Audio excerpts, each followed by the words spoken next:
Craig Kielburger reflects on working toward peace. Personal essay by Craig Kielburger. When I was very young, I dreamed of being Superman, soaring high above the clouds and swooping down to snatch up all of the bad people seeking to destroy our planet. I would spend hours flying across the park, stopping momentarily to kick a soccer ball in my path, or to pat my dog, Muffin, who ran faithfully at my heels. One day, when I was 12 years old and getting ready for school, I reached for the newspaper comics. On the front page was a picture of another 12-year-old boy from Pakistan, with a bright red vest and his fist held high. According to the article, he had been sold into bondage as a weaver and forced to work 12 hours a day tying tiny knots to make carpets. He had lost his freedom to laugh and to play. He had lost his freedom to go to school.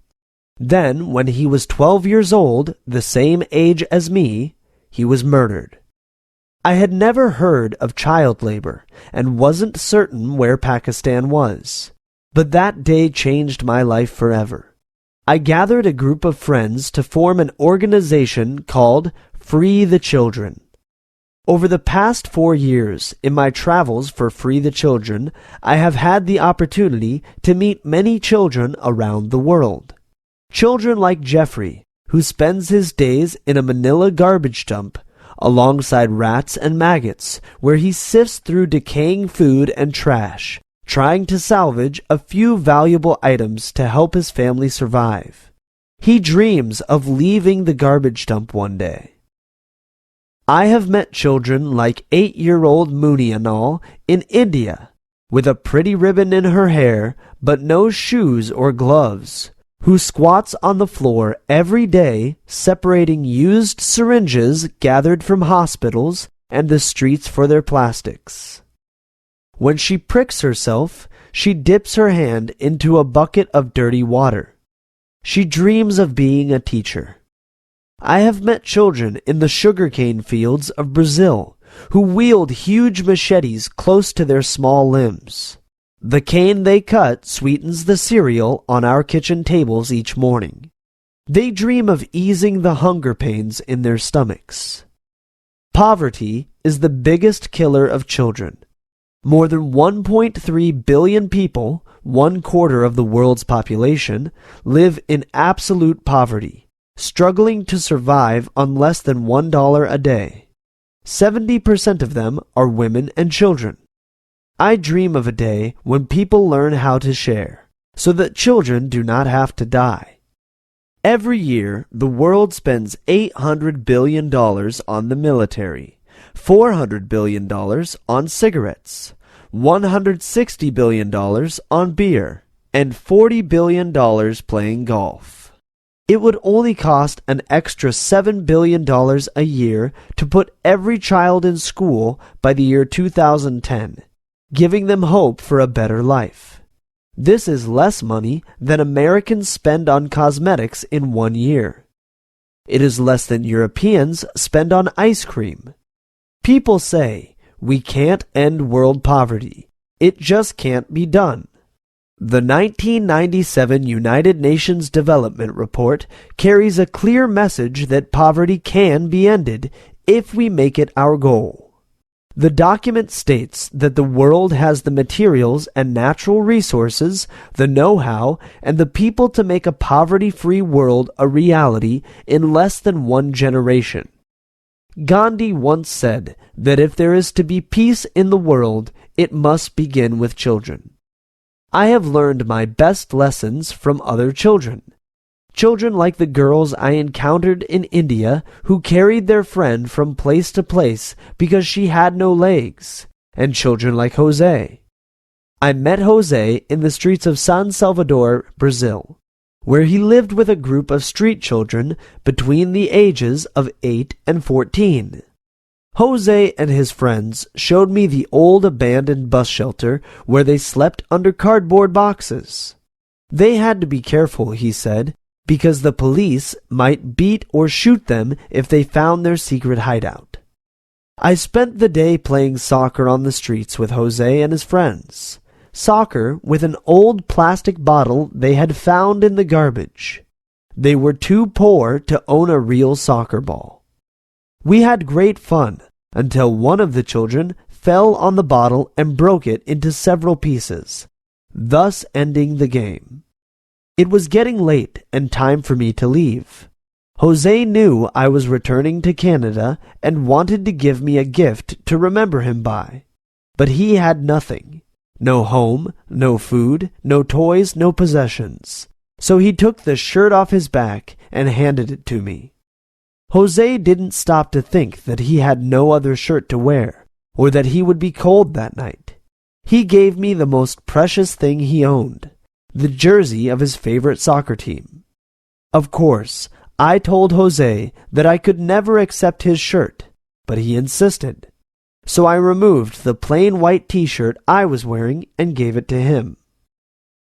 Although Jose's shirt was dirty and had a few small holes, it was a colorful soccer shirt, and certainly much nicer than mine. Jose grinned from ear to ear when I put it on. I will never forget Jose, because he taught me more about sharing that day than anyone I have ever known. He may have been a poor street child, but I saw more goodness in him than all of the world leaders I have ever met. If more people had the heart of a street child like Jose and were willing to share, there would be no more poverty and a lot less suffering in this world. Sometimes young people find life today too depressing. It all seems so hopeless. They would rather escape, go dancing, or listen to their favorite music, play video games, or hang out with their friends. They dream of true love, a home of their own, or having a good time at the next party. At 16, I also like to dance, have fun, and dream for the future. But I have discovered that it takes more than material things to find real happiness and meaning in life. One day, I was the guest on a popular television talk show in Canada. I shared the interview with another young person involved in cancer research. Several times during the program, this young man, who was 20 years old, told the host that he was gifted, as indicated by a test he had taken in 3rd grade. Turning my way, the host inquired whether I too was gifted. Never having been tested for the gifted program, I answered that I was not. When I returned home, my mother asked me, "Are you certain you aren't gifted?" I realized that I had given the wrong answer. I was gifted, and the more I reflected, the more I concluded that I had never met a person who was not special or talented in some way. Some people are gifted with their hands and can produce marvelous creations in their capacity as carpenters, artists, or builders.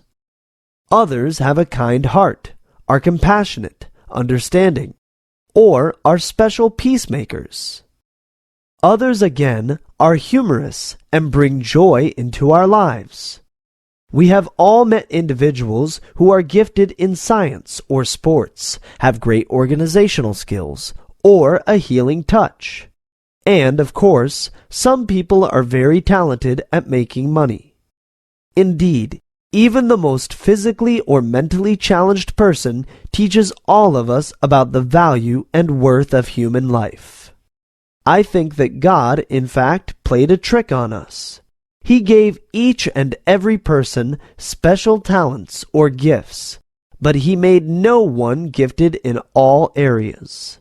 Collectively, we have all it takes to create a just and peaceful world, but we must work together and share our talents. We all need one another to find happiness within ourselves and within the world. I realize now that each of us has the power to be Superman and to help rid the world of its worst evils, poverty, loneliness, and exploitation. I dream of the day when Jeffrey leaves the garbage dump, when Mooney and all no longer has to separate used syringes and can go to school, and when all children, regardless of place of birth or economic circumstance, are free to be children. I dream of the day when we all have Jose's courage to share.